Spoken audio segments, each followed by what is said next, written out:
اتفضل دكتور.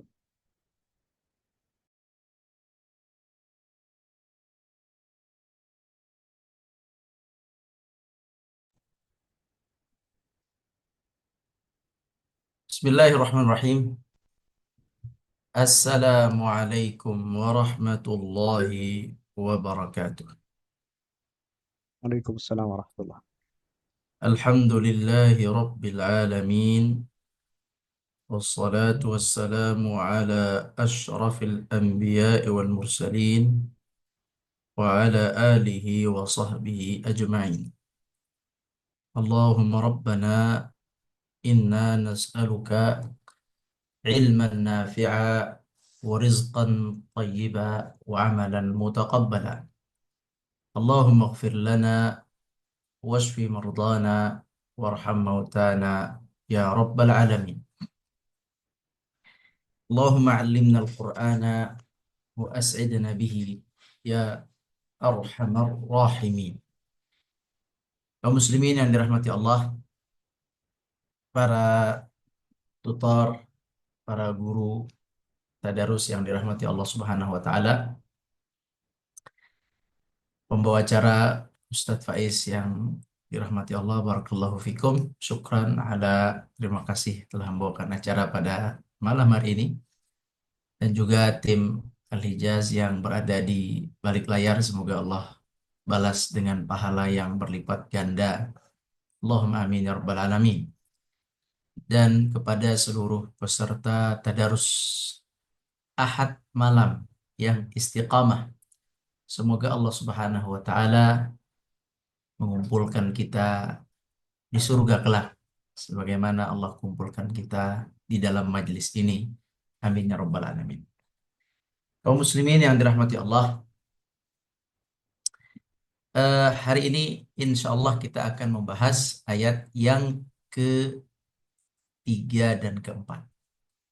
Mari kita mulai dengan tilawah ya. Tadi Ustadz Faiz sudah memulai tamhid. Tamhid artinya apa tamhid? Tamhid bukan tahmid. Nah, beda ini. Kalau tahmid itu alhamdulillah. Kalau tamhid, coba apa arti tamhid? Ada yang tahu? Tamhid pendahuluan. Barakallahu fiik. Jadi kita di dalam mempelajari ayat-ayat Al-Quran, kita melakukannya dengan 5 tahapan. Tahapan pertama, tamhid. Tahapan kedua, tilawah. Tahapan ketiga, tafsir. Tahapan keempat, tadabbur. Tahapan kelima, tazkiyah. Tamhid, pendahuluan. Tilawah, baca. Tafsir, penjelasan makna. Tadabbur, hikmah dan pelajaran. Tazkiyah, pengamalan. Disingkat menjadi 5T. 5T. Kita membaca atau mentadarusi ayat, kita tadarusi ayat dengan 5 langkah itu. Baik, tamhidnya sudah dari Ustadz Faiz. Sekarang masuk tilawah. Tilawahnya Ustadz Agus Mojud. Mojud. Ustadz Agus kita minta untuk mentilawahkannya. Atau Ustadz Faiz lagi aja sekalian. Ustadz Agus, tamam Ustadz Agus. Tilawahkan Ustadz surat Alhaakumut Takatsur ayat 1, ayat 2, ayat 3 dan ayat 4 Ustadz. Naam, tafadhal Ustadzna, barakallahu fiik. أعوذ بالله من الشيطان الرجيم. Apa untuk suaranya? Dengar ya? Jiddan, masmu'. Bismillahirrahmanirrahim. ألهاكم التكاثر حتى زرتم المقابر كلا سوف تعلمون ثم كلا سوف تعلمون Masya Allah, barakallahu fiik. Syukran, jazakumullah khairan. Baik, selesai tilawahnya. Semoga Allah Subhanahu wa taala merahmati kita semua yang menyimaknya dan memberikan pahala bagi yang membacanya. Ustaz Agus. Allahumma amin ya rabbal alamin. Baik, bismillahirrahmanirrahim. Kita masuk berikutnya adalah tafsirnya. Tafsir itu singkat saja, penjelasan makna saja. Allah Subhanahu wa taala berfirman, "Kalla." Tadi sudah diartikan kalla. Artinya sudah tadi ya. Tidak demikian. Atau tulis ya, kalla di sini kalau kita sesuaikan dengan bahasa kita, arti kalla digabungkan dengan sebelumnya, alhaakumut takatsur. At-takatsur telah melalaikan kalian hatta zurtumul maqabir, sampai kalian wafat, dia akan terus mengganggu kalian. Takatsur itu kalla. Kalla di sini kalau bahasa kitanya cocok diartikan tidak patut kalian seperti itu. Kalau kita gabungkan artinya itu tidaklah patut kalian itu lalai karena takatsur. Jadi kalla ini tidak patut atau janganlah kalian sampai seperti itu. Itu ya. Janganlah kalian sampai dilalaikan oleh takatsur. Jadi bisa dua maknanya kurang lebih. Kalla tidak patut kalian dilalaikan oleh takatsur, atau janganlah kalian sampai dilalaikan dengan takatsur. Itu makna kalla di sini untuk memudahkan menyatukan antara ayat 1, 2 dan 3. Kalla, yakni kalla, jangan sampai seperti itu. Jangan demikian. Tidak demikian, ya. Saufa. Apa arti saufa? Sudah tadi ya. Saufa itu artinya akan. Kelak. Akan tapi nanti agak jauh. Karena akan itu ada akan yang dekat, ada akan yang jauh. Ini akannya jauh. Saufa. Nanti kamu akan tahu. Ta'lamun. Saufa ta'lamun. Ta'lamun. Kalian akan tahu. Ya. Kalla saufa ta'lamun. Janganlah kalian bertakatsur karena nanti kalian akan tahu akibatnya. Satu.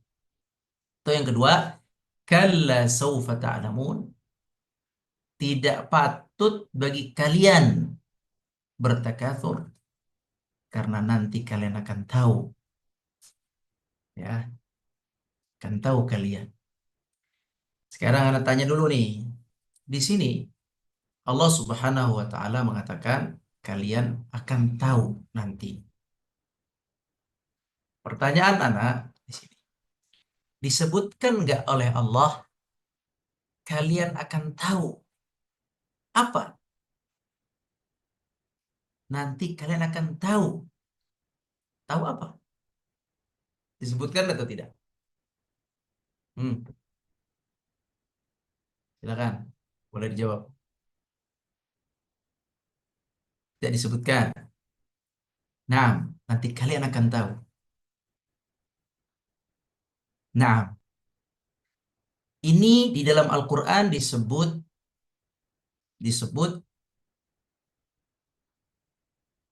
uh, hadful maf'ul kalau bahasa Arabnya. Kalau bahasa Indonesianya, objeknya tidak disebut.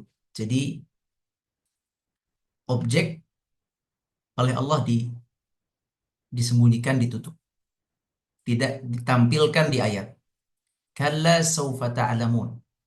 Janganlah kalian bertakatsur, nanti kalian akan tahu. Nah, akan tahu apa? Tidak Allah sebut di situ. Objeknya Allah sembunyikan. Dalam Al-Quran banyak seperti itu. Banyak seperti itu. Contoh, Allah berfirman,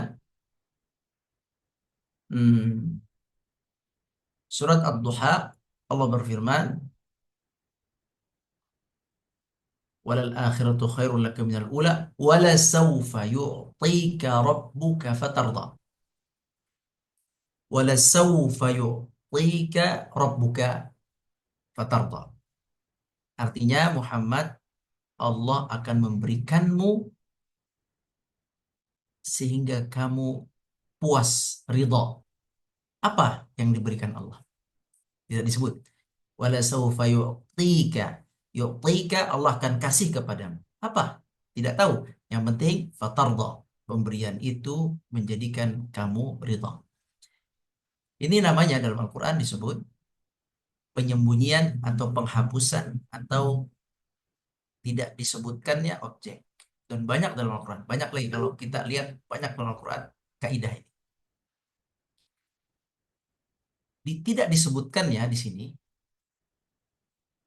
Ini bisa difahami dengan ayat sebelumnya. Bisa difahami dengan ayat sebelumnya.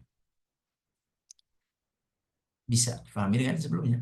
Atau bisa difahami dengan pemahaman yang kita fahami, kira-kira apa di sini yang tepat untuk diisi, objeknya apa. Nah, di sini, kalla sawfa ta'lamun.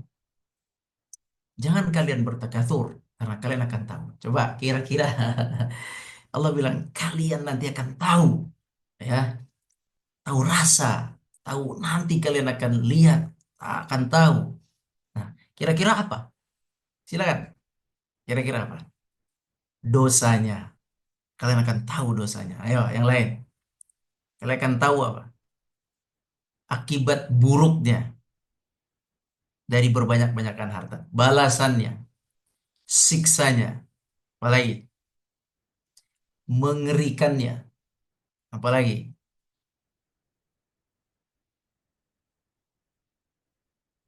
apalagi. Ya,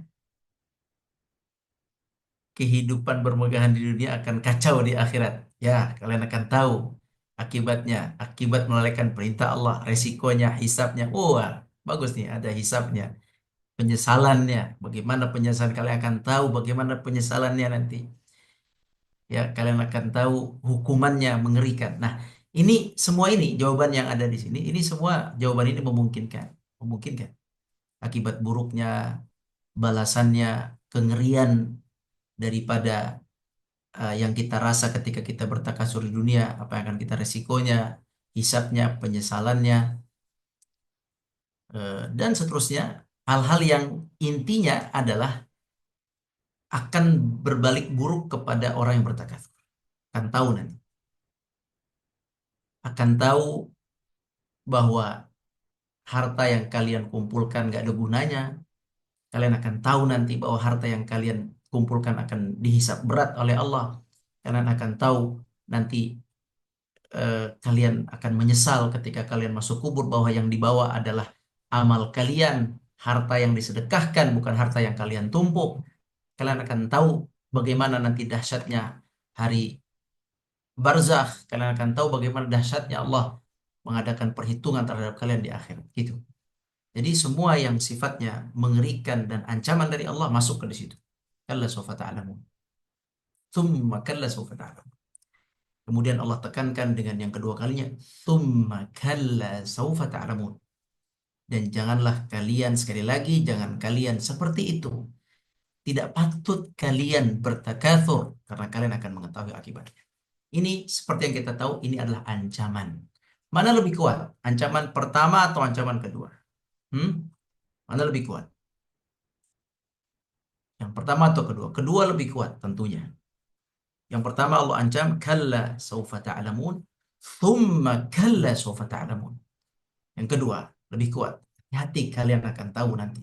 Hati-hati jangan kalian seperti itu, kalian akan tahu nanti. Baik, kaum muslimin rahmatullah Allah. Sekarang ayat ini adalah ancaman kita semua tahu. Atau peringatan keras. Antara dua itu, peringatan keras atau ancaman. Baik, sekarang gini. Yang diinginkan dari ayat ini, apa? Coba, Allah kasih tahu, alhaakumut takatsur. Tazurtumul maqabir. Sampai kalian mati, hati-hati dengan takatsur. Terus jaga diri kalian. Kalla sawfa ta'lamun. Ketika Allah sampaikan kalla sawfa ta'lamun, thumma kalla sawfa ta'lamun, harapannya apa? Hmm? Sampai di sini harapannya dengan ancaman ini harapannya apa? Harapannya kita sadar. Harapannya kita tidak takasur. Harapannya kita tidak lalai. Harapannya kita selamat dari takasur. Balik ke belakangnya ke ayat 1 2, harapannya dengan ayat ini kita tidak terkena takasur atau kita bisa mengendalikan takasur. Paham? Itu harapannya. Karena ini sudah ada ancaman di sini. Kalla sawfa ta'lamun, tsumma kalla sawfa ta'lamun. Jangan kalian seperti itu. Nah, sekarang Anda mau tanya. Jadi harapannya tadi kita sepakati dulu. Harapannya ketika Allah sampaikan kalla sawfa ta'lamun, tsumma kalla sawfa ta'lamun, harapannya di sini kita berhenti. Naam ya Allah. Baik ya Allah, saya nggak akan seperti itu. Saya akan buang sejauh-jauhnya sifat takatsur itu. Itu harapannya itu. Kalau nggak juga, minggu depan hati-hati. Allah tegur lagi. Ini masih nggak juga nih, habis malam ini. Ittaqullah. Aduh, paling tidak berkurang. Ya, kita harus bisa mengontrol tidak bertakatsur. Harus. Udah di sini nih, udah di ancaman pertama dan kedua. Kalau nggak juga, tunggu besok ancaman ketiga. Baik. Jadi sekarang kita adalah di permulaan harus meninggalkan takatsur. Kalau kemarin baru diingatkan, dinasehati, oke lah, Bapak Ibu masih lalai. Hari ini, kalla sawfa ta'lamun tsumma kalla sawfa ta'lamun.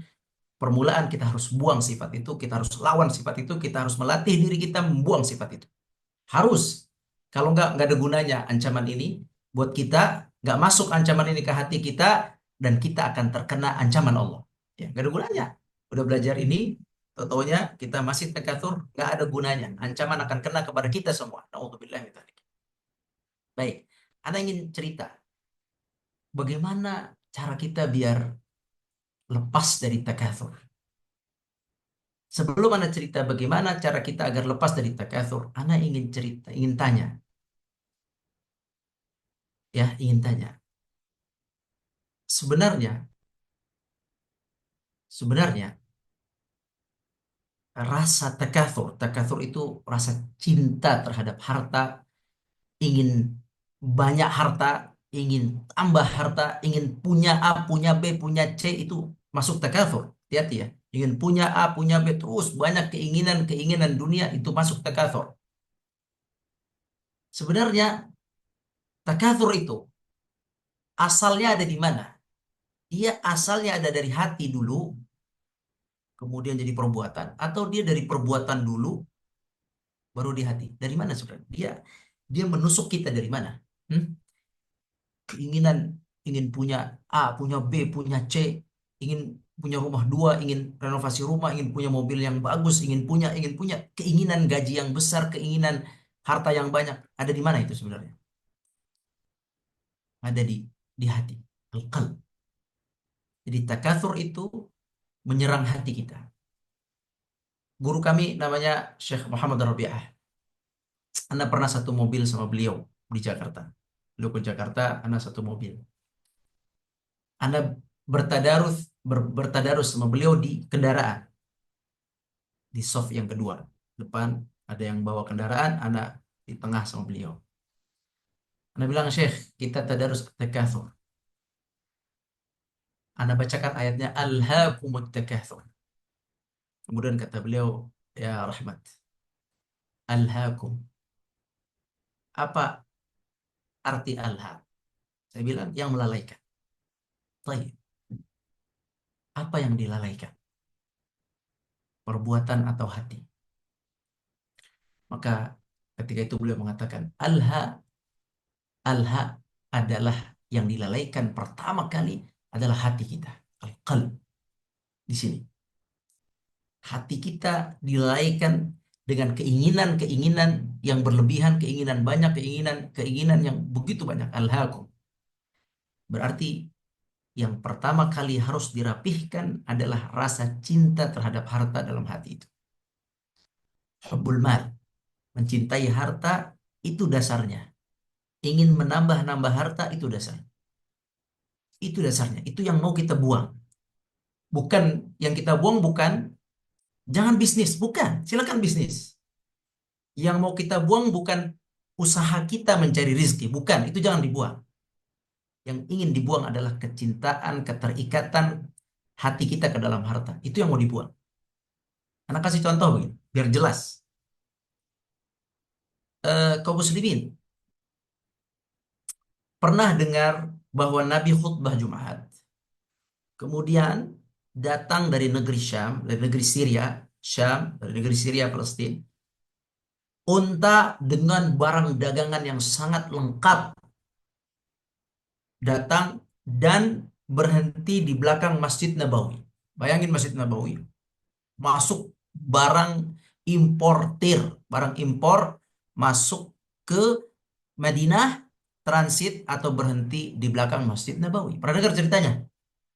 Waktu Nabi sedang khutbah Jumat, apa yang terjadi? Hmm, apa yang terjadi? Silakan ada yang tahu? Nabi khutbah Jumat,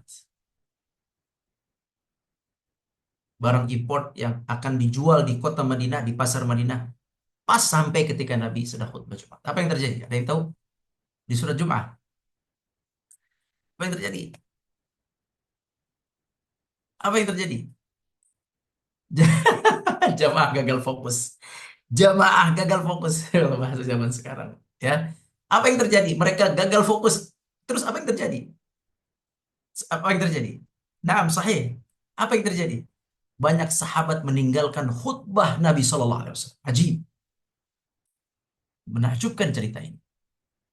Khatib Jum'ah ya Syekh.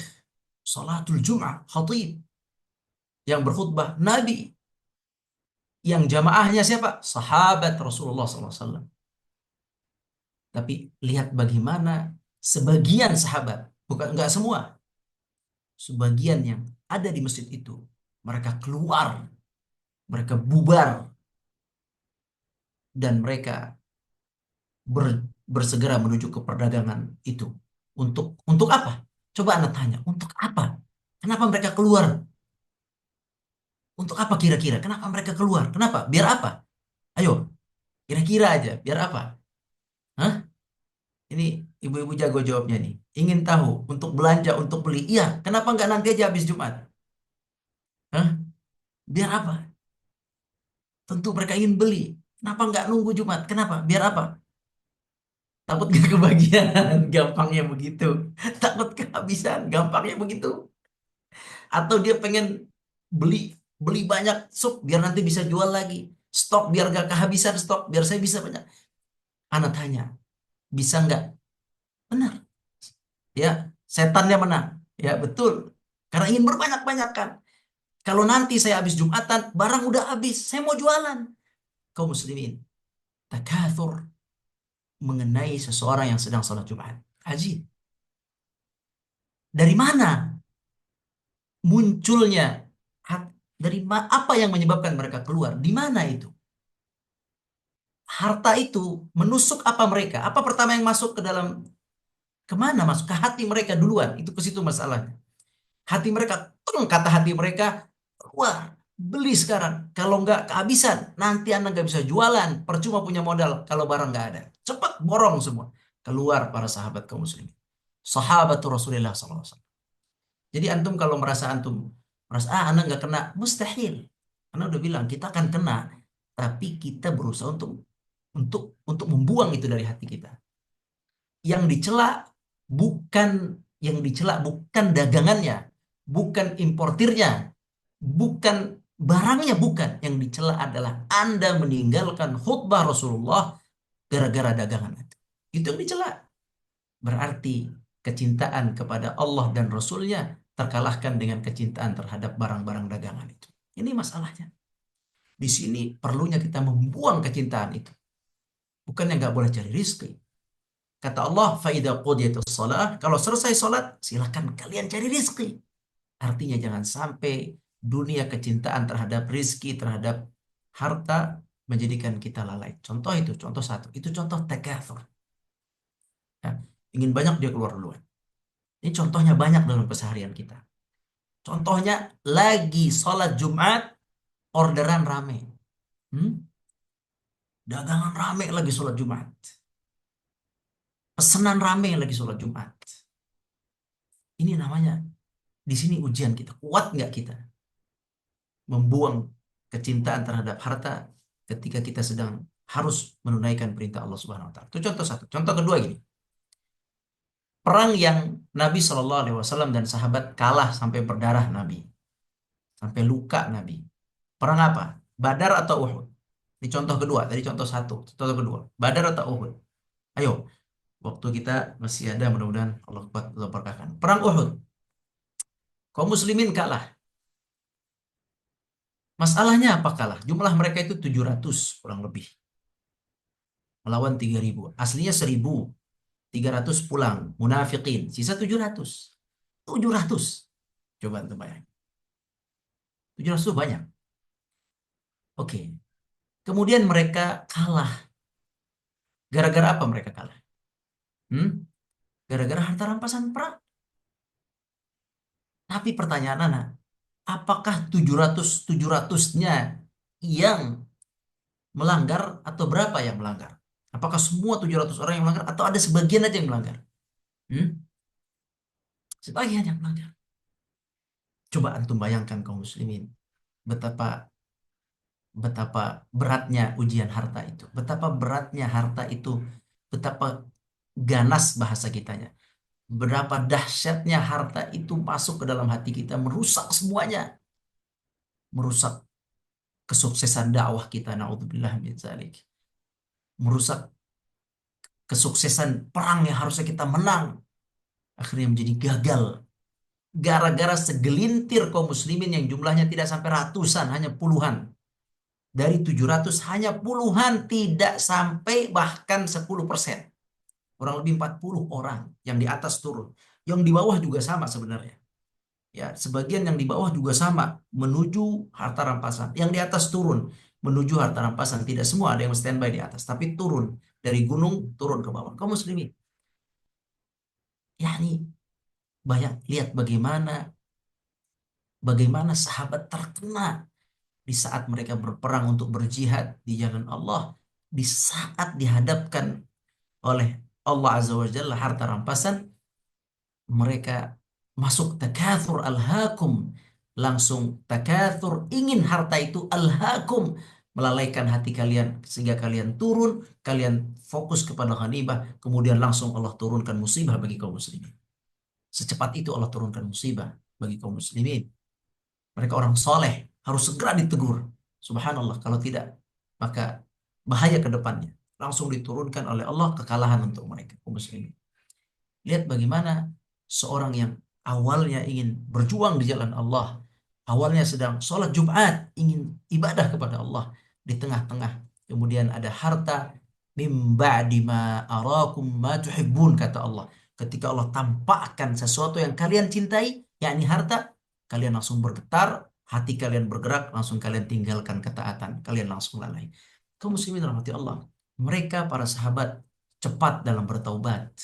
Mereka kena, tapi mereka cepat bertaubat. Mereka sangat cepat bertaubat. Mereka sangat cepat. Rasulullah SAW di dalam hadis, beliau pernah sholat, kemudian beliau sholatnya sangat cepat. Bukan sangat cepat, maaf, agak cepat dari yang lainnya. Ditanya oleh sahabat setelah beliau selesai sholat, beliau keluar dari shaf, langsung ke rumah salah satu istri beliau. Kemudian beliau ditanya, ya Rasulullah, kenapa engkau cepat-cepat keluar? Kemudian kata Nabi Shallallahu Alaihi Wasallam, ketika aku sholat, aku teringat satu emas yang ada di rumah kami. Aku tidak mau batang emas itu menahanku. Jadi emas itu membuat Nabi nggak konsen dalam sholat. Langsung sama Nabi Shallallahu Alaihi Wasallam emas itu dikeluarkan. Yani berapa kali harta kita membuat hati kita lalai, kaum muslim. Lalai dari baca Quran, lalai dari hadir tadarus Al-Quran, lalai dari jujur dalam berjualan, lalai eh, dari bersedekah, lalai dari banyak hal, dari berzikir kepada Allah. Berapa kali harta kita itu membuat kita lalai. Tapi apa pernah ketika kita terlalaikan kemudian kita balas? Ini yang harus kita lawan, kaum muslimin. Jadi ketika kita dilalaikan cinta dengan harta, di saat yang sama kita harus berani keluarkan harta. Itu salah satu caranya. Jadi anak jatuh cinta dengan harta ini. Anak pengen ini. Di saat itu anak harus berani mengeluarkan harta lillah. Anak harus melatih diri anak. Kalau kata Ustadz Amin Hussein, kita harus berani melatih diri kita. Oke, anak beli beli untuk kenikmatan anak sekitar senilai anak beli 10 juta misalnya atau 5 juta misalnya untuk kenikmatan, baik itu handphone misalnya atau motor atau modif atau apapun atau baju, maka anak harus berani melatih diri anak-anak keluarkan harta yang sama untuk jalan Allah. Harus berani begitu. Jadi anak mengajak diri anak dan kita semua melatih, ya. Oke, anak mendapatkan nikmat Allah ini yang besar. Anak harus berani berjuang di jalan Allah. Anak akan berjuang di jalan Allah tanpa anak harapkan apa-apa. Anak bayar istilahnya dengan tenaga. Paham maksudnya ya? Antum harus berani, ya. Harus berani. Nggak, nggak bisa semua itu dihitung dengan harta tuh nggak bisa. Nggak bisa. Nggak bisa. Kalau masih semua dihitung dengan uang, uang, uang, harta, harta, harta, harta, antum lalai. Antum kena alhaakumut takatsur hatta zurtumul maqabir, kalla sawfa ta'lamun, nggak ada gunanya. Percuma kita ngaji kalau kita nggak berani membuang itu. Kita harus berani buang itu. Terkadang emang harus begitu. Contoh Sulaiman alaihissalam. Sulaiman alaihissalam, kita tahu Nabi Sulaiman alaihissalam, beliau itu punya kuda yang sangat indah. Kudanya itu bisa berdiri dengan dua kaki saja. Kaki yang dua itu ditampilkan. Berapa jumlah kudanya? Banyak. Wallahu a'lam, dalam kitab tafsir dijelaskan jumlahnya banyak sekali. Ya, yang jelas bukannya sedikit. Ratus. Beliau. Beliau dari sholat zuhur, ba'da sholat zuhur, beliau melihat kudanya. Ditampilkan kuda-kuda perang yang sangat hebat. Ya, ada di Al-Quran kisah ini. Kemudian beliau melihat, menyaksikan satu persatu sampai terbenam matahari atau waktu maghrib. Ketika masuk maghrib, beliau langsung tersadar, subhanallah, beliau belum melaksanakan salat asar. Ternyata belum melaksanakan salat asar. Beliau menyesal, lihat bagaimana kecintaan beliau terhadap hartanya membuat beliau lalai tidak salat asar. Yani nabi, nabi, nabi, nabi. Siapa anak dan siapa antum? Nabi. Artinya anak cerita ini, kita mau sadar diri bahwa anak dan antum kita semua masih masih terkungkung dengan takatsur, maka kita harus berusaha untuk mengeluarkannya. Kalau Nabi tadi cara mengeluarkannya segera langsung dikeluarkan, mungkin kita nggak bisa seperti Nabi langsung seperti itu.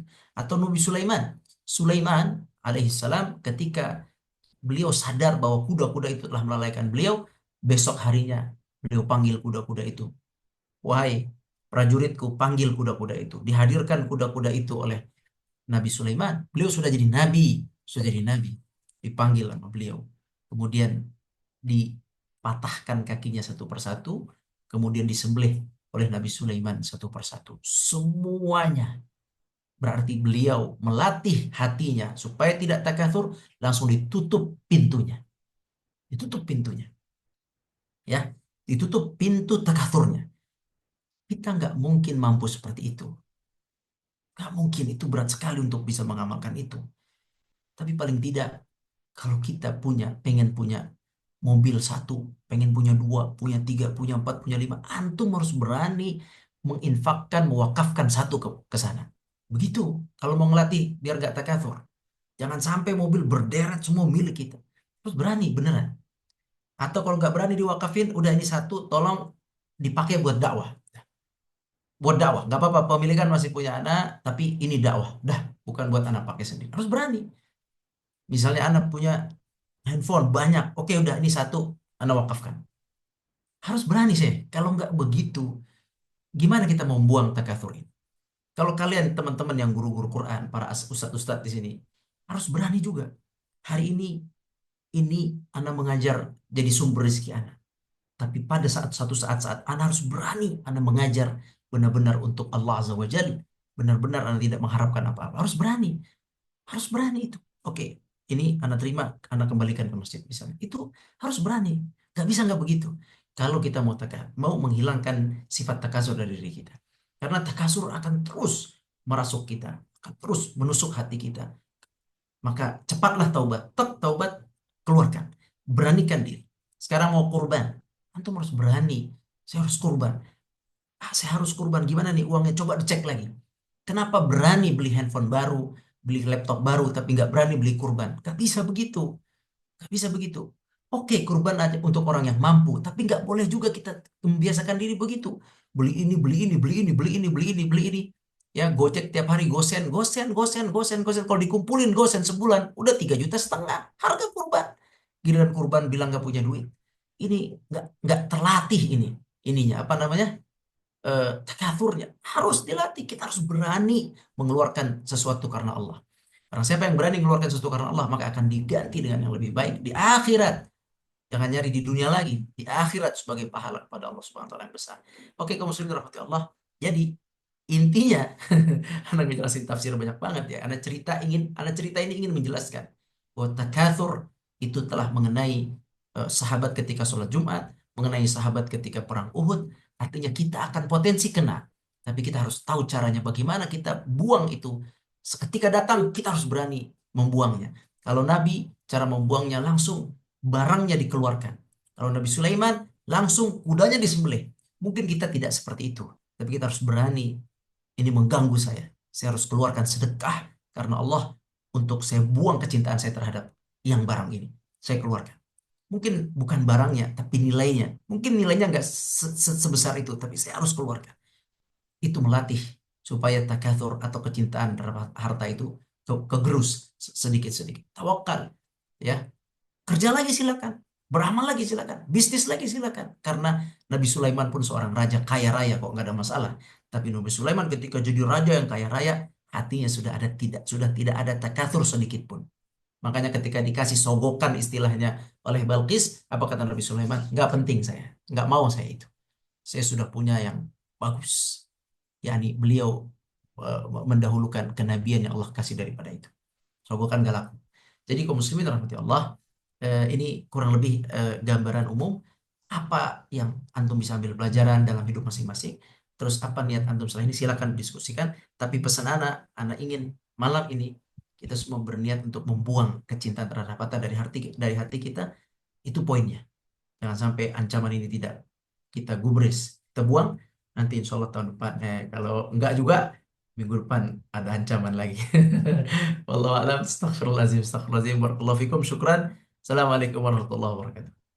Waalaikumsalam warahmatullahi wabarakatuh. Barakallahu fikum, jazakumullah khairan.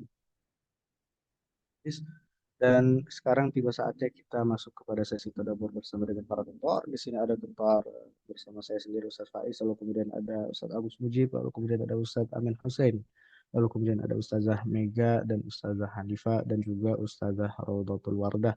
Silahkan bagi para peserta, para jamaah untuk masuk ke dalam grup tutornya masing-masing. Silahkan.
Masya Allah.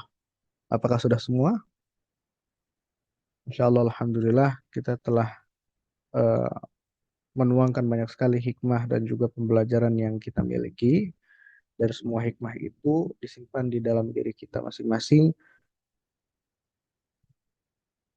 itu disimpan di dalam diri kita masing-masing untuk memberikan progres ke depannya. Entah itu dari segi iman kita bertambah ataupun dari amal perbuatan kita menjadi lebih baik. Masya Allah, barakallahu fiik. Jazakumullah khairan.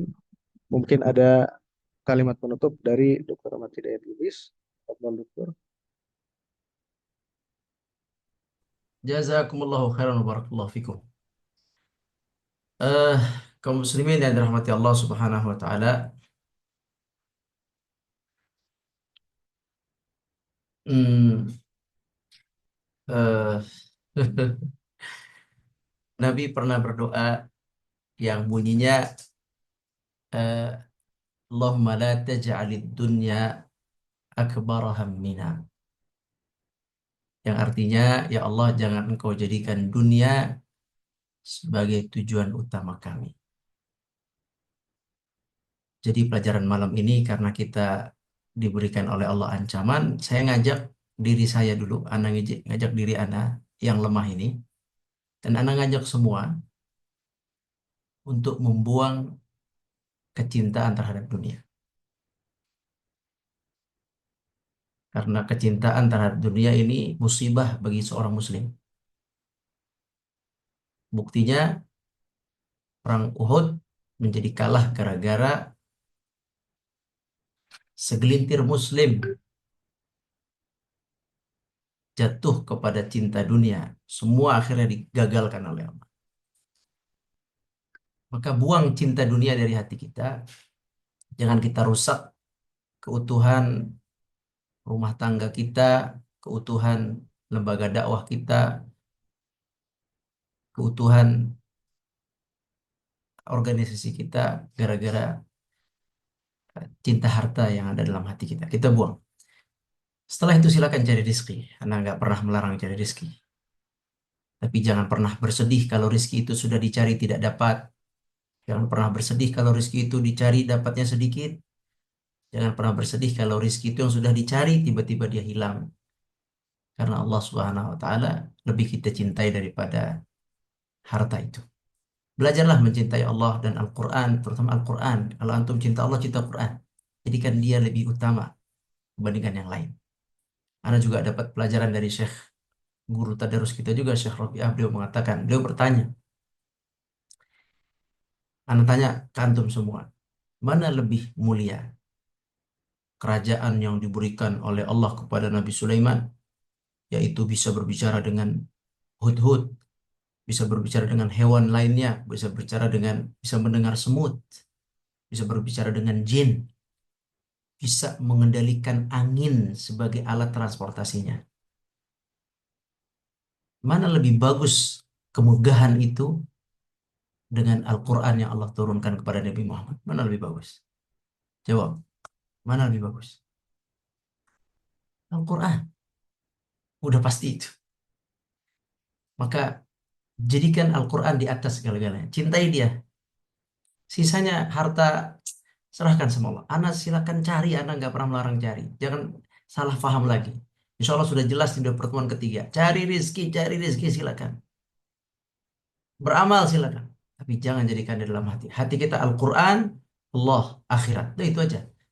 Allah, Al-Quran, akhirat. Dah, itu. Belajar semua masing-masing. Terapkan itu dalam hatinya. Tularkan ke suaminya, tularkan ke istrinya. Karena kalau itu tidak sama suami istri, berat nanti. Semoga Allah mudahkan kita semua untuk menjauhkan rasa cinta dunia dari hati kita. Dan Allah mudahkan kita untuk menghadirkan cinta akhirat dalam hati kita. Wallahu alam, syukran. Ustaz Faiz, barakallahu fikum. Barakallahu fikum, jazakallah khairan Dr. Ahmad Hidayat Lubis atas kalimat penutupnya. Baiklah para hadirin, para peserta dan juga jemaah yang dirahmati Allah Subhanahu wa taala, sangat banyak yang dapat kita ambil pada malam hari ini, bahwasannya tujuan kita adalah akhirat semata, dan apa yang akan kita bawa, apa yang akan kita hadirkan nanti di akhirat, di dunialah kita melakukannya. Jadi jangan sampai kita sia-siakan apa yang telah Allah berikan. Sedikit banyaknya ada hal yang bisa kita berikan di akhirat. Lal akhiratu khairul laka minal ula wala sawfa yu'tika rabbuka fatarda, bahwasanya akhirat itu kekal dan lebih baik daripada apa yang ada di awal mula, dan Allah akan memberikan ganjarannya bahkan sampai kita merasa ridha terhadap itu. Terima kasih atas kehadirannya seluruh para jemaah sekalian dan hadirin yang dirahmati Allah. Mohon maaf atas segala kekurangan dan kesalahannya. Aku lupa hadza hadani Allah wa iyyakum ila shiratal mustaqim. Assalamualaikum warahmatullahi wabarakatuh. Waalaikumsalam warahmatullahi. Syukran, syukran, syukran. Makasih. Waalaikumsalam. Makasih Ustaz Faiz. Makasih semua. Barakallahu fikum. Waalaikumsalam. Jazakumullah khairan Ustadz Rahmat, Ustadz Faiz, untuk Sama-sama, Bu. semua. Barakallahu Nanti, fikum. Assalamualaikum. Salam, salam. Izin live. Barakallahu fikum.